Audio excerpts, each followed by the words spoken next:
Gaafa Oromoon nama gargaar sabaan addaan hin baasu urraani addaan hin baasu namummaan gargaar namichuma arraate harkaan qanne kana yoo adda gargaar yoo boru utubde ardaatan yoo utubde nama guddaa ta'uu danda'a. Isa amma buusaa gonofaa jedhee mootummaan maqaatti kenne kan Oromoon Gujii buusaa Wodoo jedhee wal gargaara. Yooyaa Ashama kam jirtu dhaggeeffattoota fi daawwattoota Kunis Jira Miidiyaa. Egaa akkuma beekamu Kunis Jira Miidiyaan sagantaalee adda addaatti torpeedhaan kan isinii dhageessisuu fi isinii dhiyeessu amma jalqaba. Turtiin keessan wajjin haa ta'uun immoo affeera keenya qabnaati. Turtii gaarii. Mee keessummoota keenya guyyaa har'aa baga nagaan dhuftan isiniin jenna. Akkuma beekamu Kunis Jira Miidiyaan dhimmoota garaagaraa irratti torbeedhaan tamsaasa kallattii adda addaatiin fudhatee kan uummata biraan dhaggeeffattootaa fi daawwattoota isaa biraan qaqqabsiisudha. Guyyaa har'aas maqaa Kunis Jira Miidiyaatiin baga nagaan dhuftan yooyaa isiniin jedha. Mee kanatti aansuudhaan akkuma beekamu eebbaan jalqaba. Mee eebbaan nu jalqabsiisa.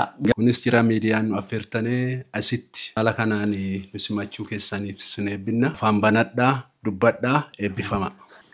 Kunis Jira Miidiyaan miidiyaa haaraa ta'ullee miidiyaa sabaa fi dhaabbataa akka ta'e hubachaa jirra. Asumaan galateeffata. Afaan banadhaa turtii waliin turuu irratti Waaqayyoon nu milkeessuu jedha. Kunis Jira Miidiyaa safuuf yaadoota hawaasa keessa jiranii waan dhiyeessuu fi guddoo galatoomaa jedha. Sagantaa ammatti seenne kana Waaqayyo nu haa gargaaru. Egaa jecha sagantaa keenya eebbaan eegalleerra.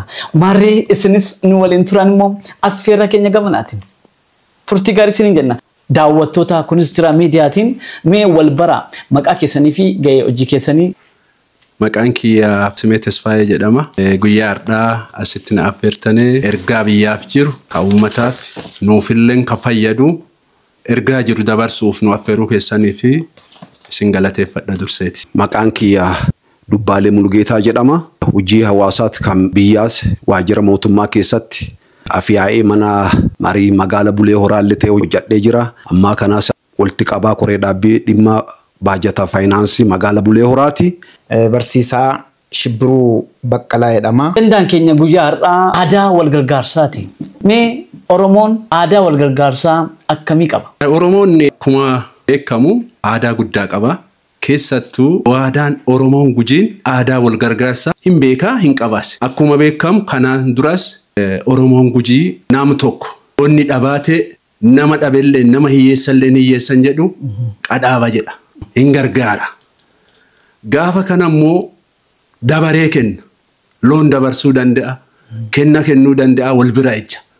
Isa amma buusaa gonofaa jedhee mootummaan maqaatti kenne kan Oromoon Gujii buusaa Wodoo jedhee wal gargaara.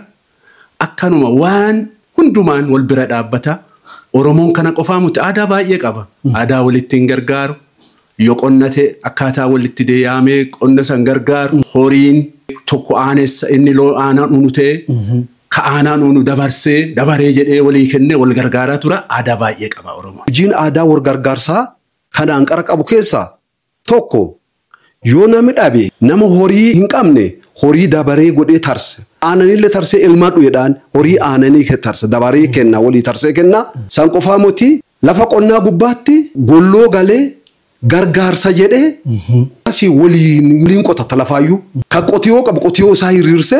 Gaafa qotiyoo hin qabne lafa billaa isaa guuratee qottoo guuratee yaa'ee namni 50 namni 100 gargaarsa beeluut jedhee wal gargaarsa. Kun turumaa gaafa mundu dhalannu inni kun baratamaa beekamaadha. Akka kanaa wal gargaara. San qofaa moti gara aadaa Oromoo Gujii kanatti lafa gammoojjii keessatti horsiisee bulaan yoo abbaa warraatu as hin jirre teete horii guyyaa oba'aa abbaa warraa as hin jiru jedhanii horii abbaa warraa bira hin jirre sun bisaan adoon dhugini oolu. Hin to'anii laga bu'anii horii obboluu dhufeeranii akkuma horii ifiitti to'anii obaasan. Kun aadaa wal gargaarsa Oromoo Gujii keessa baratame jechuudha. Aadaan wal gargaarsaa an dubbii takka dhaga'aa ture. Dubbii an dhaga'aa ture hin qabani adoo jedhanu hanqatti hin beekna adoo jedhanu nama jala lootii jedhan. Amma lawoonni gargaaramuuf namichi hin qabadu jedhu guutummaatti adoo inni dubbatu irraa hanqachuu dandeetti. Kanaafuu gargaarsi barbaachisa. Oromoon akka guutuu Oromootti durumaanuu nama gargaara. Hanqamnellee kenna. gaafa nama gargaaru saba addaan baasee hin gargaaru. Kun kiyya kun keeti jedhee hin gargaaru. Haa ta'u akkasumas gara hawaasa keenya Oromoo Gujiitti yoo dhufne Gujiinis gargaaraa dhufeera. Karaa YouTube'itiin seenaati subscribe like comment gochuudhaan nu daawwadhaan immoo ergaa keenya gamanaatiin guddaasaa beekaasaa ayyuusaa kaleessa akkam qabateera har'oo dhaloonni kun akkam iyyaafataa jira. Oromoon hayyuu bacaa gad fitee Gujiin ilmaan Gujii hayyooti bacaa jiranii beektoota bacaa jiranii nami keenya irra guddaa jiraawwa tolchuu caalaa yoonni du'e yoonni waan tokko irra dhaqqabe ayii jechuu jira. Kun kan isin darbaa jiru keessummoota adda addaa torbeedhaan kan affeeree dhimmoota garaagaraa irratti marii gaggeessu. Kunis jira miidiyaati.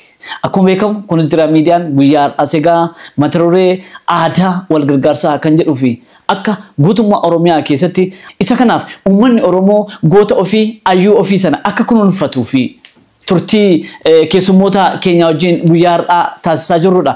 Subscribe, like, share, comment gochuudhaan nu cina dhaabbadha. Egaa ispoonserri keenya kabajaa Action for the Need Ethiopiaati. Action for the Need Ethiopia godinoota Gujii fi Booranaa keessatti sababa uumamaaf namtolcheetiin qeemmaatii isaaniirraa buqqaaniif deeggarsa adda addaa gochuudhaan kan beekamu kanneen akka mana ijaaruu meeshaalee mana keessaa kennuu fi barattoota harka qalleeyyii ta'anii fi meeshaalee barnootaa hunda kennuudhaan kan beekamu Action for the Need Ethiopia. Action for the Need Ethiopia maqaa dhaggeeffattootaa fi daawwattoota kunis jira miidiyaatiin guddaa galateeffanna. Safuu isaa keessa tokko wal gargaarsi mataa safuu isaa Oromooti. Kuni safuu inni qabu. Maali wal gargaara? Humnaa wal gargaara. Qabeenya qabu wal gargaara. Kan qabu kan qabne kenniisa wal gargaara. Wangeela keessa dubbii Waaqayyoo akkana jedha. Hiyyeessaa nami wakennu waaqatti liqeeffatee jedhe. Liqaa waaqaa kennedha. Nami waaqatti wal liqeeffate waan guddoo argata jechuu beekta. Kun keessa gargaarsa keessa tokko jechuudha. Oromoon karaa hedduu kana qara wal gargaaraa kan dhufeen beekama inni kun garuu dagamee jira. Maal jennaan isa amma safuu kaleessan aadaa wal gargaarsa Oromoo kalee qabu suni diqqoo dagatamaa dhufee jennaan na fakkaatan kunis jiraa miidiyaan watti itti dhagamee isa kana xiinxaltanii bachane wanta nami faana rafe kana bakka tochootanii munyuusuuf ka'uun keessan ammas galateeffamaadha. Kunis jiraa miidiyaan galata qabaa waan kana irratti akka Oromoo callaa doonteen akkuma biyyittiittu amma kana mootummaan xiyyeeffannaa itti kenneera waan kana. Wanta mootummaa itti xiyyeeffate kana mootummaan naannoo Oromiyaa itti xiyyeeffate kana nuusis naannoo jirutti itti xiyyeeffatu nama hundumaa itti xiyyeeffannaa kennuu qaba jedha. Kami itti xiyyeeffatamaa mootummaan buusaa gonofaa hanga fayyadnu keessa wanta gargaarsa if keessa qaammateeru boota isaa misooma san dagatee uummata kenna. Inni kun amma deebame bakka itti kufne sanii kaa'uu qabna. Nama kenna goota kenna kaasuu qabna. Eenyuun inni tareera ilma isaatiif kan hafe irratti kaasuu qabna jedha. Kanaaf amma aadaan wal gargaarsaa kenna cimuu qaba. Kan qabu kan qabne kennuu qaba. Kun beekoo isaan deeggaruu qaba. Aadaa wal gargaarsaa kana keessatti aadaa kanatti waan tokko callaa si tuqee lakkisa. Aadaa wal gargaarsaa qara naannoo keenya beekam kun sallataa dhufee jennaani naan adaalatti maatii deebuu jalqabe kun mana deeffate. Mana deebi'e kamanni irraa kuuf mana ijaarratee hin dandeenye haadhotiin abbaa warraa hin qabne jiru manatti ijaaran. Kan maallaqaan deeggaruu qabu maallaqaan deeggaran. Kasafuu kan lakkisee maatii fi injijjiiroo jiraate firaan dhaananii qaneetti sarara deebisan. Indeebi'a. Kan gorfamuu qabu jiraate hin gorsan. Kan ilmee isaan barsiinyee soo jiraate maal meeqa barsiis ijoollee meeqa barsiistaati jedhan.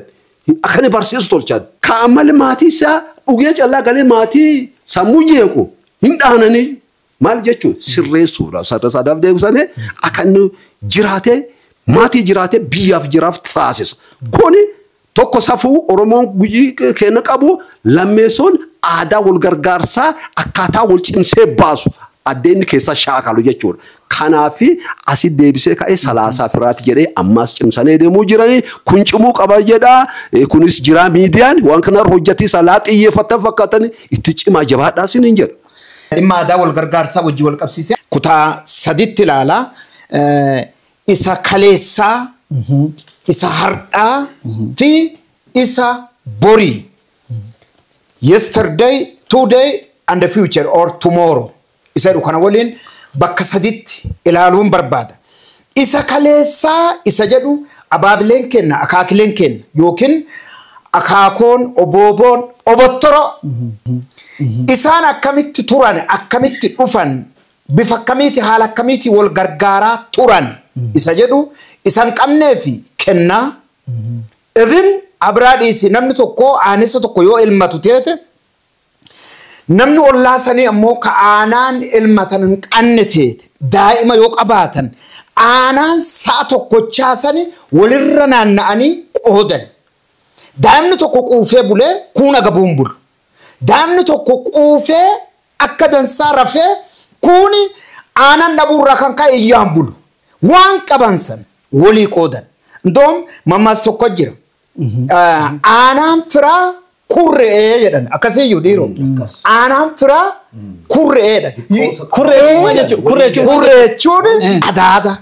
yooma dhabanee yooma nama hanqatteeteyyuu kurreessanii haganni nama ga'u godhan qicanii waliin nama hangeyan kun aadaa kalee ture yoo namni sun maasaa hin qabne yookiin fichaa hin qabne yoo ta'e bassanee kennaniif gara miidiyaa kanaatti dhufiisaan dura nama wayii haasessee ture akaakoon kiyyaa naan jedhe namni wayii dhufee innaan hin kenneefidha bara sirna Haile Sillaaseeti wontaan bulan abbaa lafaatiin bulan waan ta'eef abbaan nama amman gaafadhee sun akaakoo isaa abbaa lafaati dhufee gaafatee obbo Ebelu akkasii arrakkadhee dhufee na qussiisi wama harkaan hin qabu innaan ilma kiyya jedhee fudhatee qussiisuu qofaa muti fichaasarraa kutee bassee kenneef hin qubachiisee jechuudha. Hin qubachiiseef fichaasarraa adda yoo akkam xiqqaate kuntaala 60 oli argata. Isa fudhate sanarraa. Isa fudhate sararaan garuu gaafa dhufu maaliin dhufu harka duwwaa dhufu. Garuu namni kun saba isaa miti fira isaa miti. Fira isaati muti. Gosa isaa miti. Gosa isaati muti. Kun maarraa kan ka'e gaafa Oromoon nama gargaaru sabaan addaan hin baasu. Warraani addaan hin baasu namummaan gargaaru isa kaleessaati isa kaleessaa yoo hagas jedhee hin gaanatti fakkaata kana qofaa miti baay'ee wayi baay'eedha hedduudha nama loon qanneef haga loon kadi duudii gadeen gade hiyyees gidduu isaaniitti hin jiru hiyyeessan jedhu qadhaabaa'edha maaniif hiyyeessa jechuun safuu fokkoo ceera qadhaabaa'edha qadhaaba onne dhamuuf namichi waa harkaan hin qabu namichuma arrate harkaan qanne kana yoo adda gargaadu yoo boru utubde ardhaatan yoo utubde boru nama guddaa ta'uu danda'a boru abbaa qabeenyaa ta'uu danda'a waan kanaaf hiyyeessa jedhee hin dubbatu qadhaabaa jedha qadhaabaadha kanaafuu wanni akka qadhaabaa saba isaa gidduutti hawaasa gidduutti akka hin jiraan hin utuba waan qabuun kennee nama san sappoorti godhee utuba inni kun isa kalee jiru adda hore isa jedhu inni sun arraan jira hin jiru maanti hanqise maanti balleesse hawaasa Oromoo guutuu haa jennu guutuu keessaa gujii haa jennu gujiin kama kaleessanii moti maantu hanqise maanti balleesse aadaa kaleessa safuu kaleessa maanti cabse maanti kaase namatti dhufee labse moo hidhe moo mana hidhaa galchee dhoowwisiise moo maal isa jedhuufi namni dhoowwisiise illee hin jiru aadaa wanni jedhamu illata saba gidduutti waan uumamu waan ta'eef dagannaa yoo jiraate hin bada completely eradicate ta'e hafuu danda'a. Gara miidiyaa kanaatti dhufuun dura namoota tokko gaafadhee ture. Namoonni naa deebisan maal jedhanii teknooloojiin dhiibbaa uumee jedhan. Kanarraa kan ka'ee namni waan ofii waan kiyya waan jedhu ala waan qaburraa kennu dadhabe waan qaburraa nama gargaaru dadhabe jedhanii yaada wayii naa dhiyeessan. Bayze woy ijoon yookiin beesdiin dubbiin nama gargaaruun qabaatteefi miti. Qabaatteefi hin gargaartu dhabdeef hin dhoowwattu kwaateshin. Qabaatteefi hin kennitu.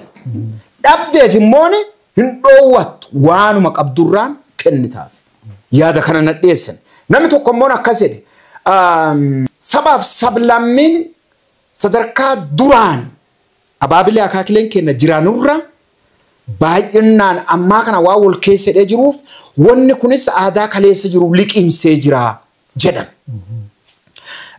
Haa ta'uuti isa sanis haa ta'u kanas haa ta'uuti inni kaleessuun hin jiru إساجد إسار أرتي بايزوي غرغارس غافنو جنو أمانتا برانجرا أمانتا مسلمة هاتاو بودزمي هاتاو هندوزمي هاتاو هنجرا أمانتا هندوزمي برا وانتو كجرا هي سدرو واكنو هي سقود وانو مجرو في غرغارون إمبرباجزو يونادو وجدا سون أمانتا ورسانيتي أمانتا مسلمة برا ليون وفد أنه زكاة يدني وان كنا مجرا يو أمانتا كريستانا برا لتي وفد أنه هن كنما كني يجدا كني هنجدا معني في نمركتو سبا جدون وانين أبامني في جدا سبا إسرائيلي تبغاه تبتو ركتا يسين كيسان جدو وانين أبامني في غافا فيتشاران متى هم تنو أرمي